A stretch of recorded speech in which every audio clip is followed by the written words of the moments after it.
Kitu cha kufurahisha ni kwamba wale vijana kutoka jamii wa Masai wameweza kwenda kufanya kazi katika area ambayo ni ya Wakalenjin, na wale vijana wa Wakalenjin wamekuja kwa area wa Masai.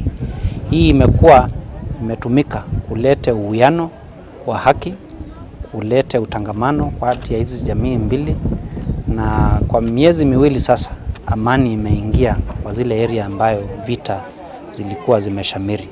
Kwa hivyo kwa njia ya kipekee kazi mtaani imesaidia kuweka nguzo muhimu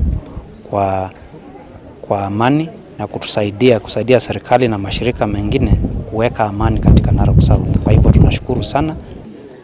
Wasitumike vibaya kwa kulete msukosuko katika nchi hii, kwa sababu wakifanya hivyo wao wenyewe ndio wanajiharibia siku zao za usoni, kwani tunasema hawa ndio viongozi wa kesho.